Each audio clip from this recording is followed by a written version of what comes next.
Waratahs Div 2, mate. Final season's upon us. It is, yeah. Look, thanks for having me, Chris. Another season that's gone really quickly, so we're really excited about finals. Yeah, you guys have sat fourth. I mean, there hasn't been too much really separating any of those sort of really top five sides probably during the season. Sit fourth, take on Districts this weekend, but there's 3 bumper clashes ahead of us. Yeah, it should be a big weekend.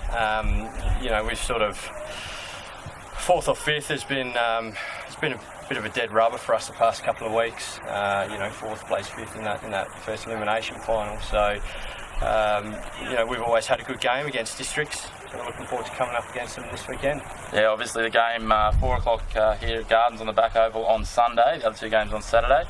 As you said, 2 good games against Districts during the year, around the 2-goal mark both times. They got the win round 3 against you guys out there at Norbuilt.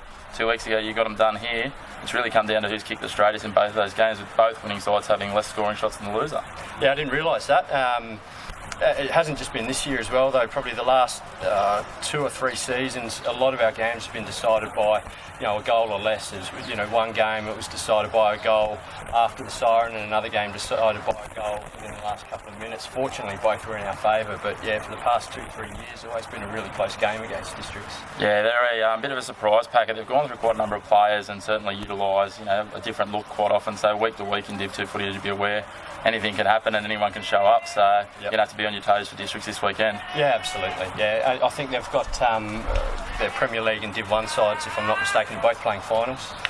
So it means they've got a lot of players on the cards. Everyone's eligible to play. Yeah, definitely. Obviously a big threat for them. Aidan McAdamy's played about 10 games in Div 2 this year, kicked over 50 goals. Anyone that's averaging 5 goals a game in the forward line is going to be dangerous and need to be shut down. Yeah, very true.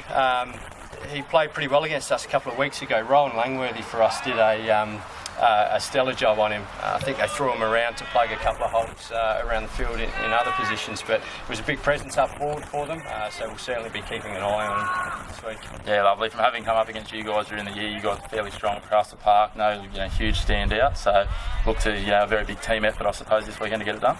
Yeah, it's been a very, very different looking side for us this year, after winning the premiership last year.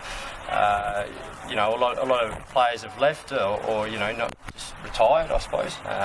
So the side's looking different, but we've had a very settled side probably for the last, since the Christmas break. It's settled a little bit more, so we've had to plug some gaps. Some of our key players have left, so it's been a very even contribution across the park. Yeah, lovely, mate. So 2 other games, as we said, on the weekend. Obviously Tracy, they got the win last week against Southern Districts. Probably a bit of an upset for most. Yep. They take on Nightcliff, who also for some measures might have got an upset. First team to knock off Jabiru, and they did it out there on the weekend. So how do you see that one playing out? I suppose it was arguable that Tracy were making up the numbers, in the top six. Knocking off Southern Districts on the weekend, yeah, big surprise. Jabiru have definitely been the standout package for the season for me. I can't really see Tracy getting over Nightcliff. Very interested in the other game this weekend. Yeah, I think Nightcliff will be too strong for Tracy there. I mean, it'll be a pretty big ask for them to step up that form again from the win over Districts and knock off Nightcliff, who are really getting all their cattle back on deck.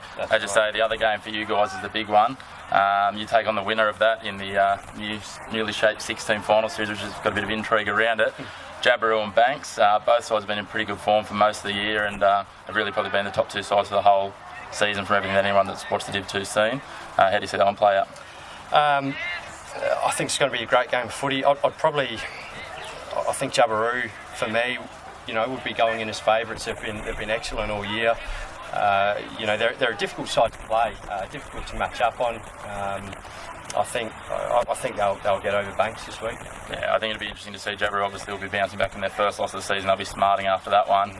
Banks probably not as seasoned up, having taken on Uni last week and had pretty much a walk in the park. Uni only managing to post 7 points, so I think Jabiru will get the job done, and hopefully for your sake, mate, you'll be seeing them next week for a shot in the grand final. Yeah, that'll be. Hopefully we get over Districts. We've got to worry about that first. As you mentioned before, the final 6, a bit of intrigue around that. But if we can get over Districts this week, then I think we're guaranteed a prelim, regardless of what happens the following week. Yeah, lovely, mate. Well, good luck for the weekend. I'll be down here watching the game on Sunday. Hopefully we can catch up with you again closer to the big dance. Sounds good.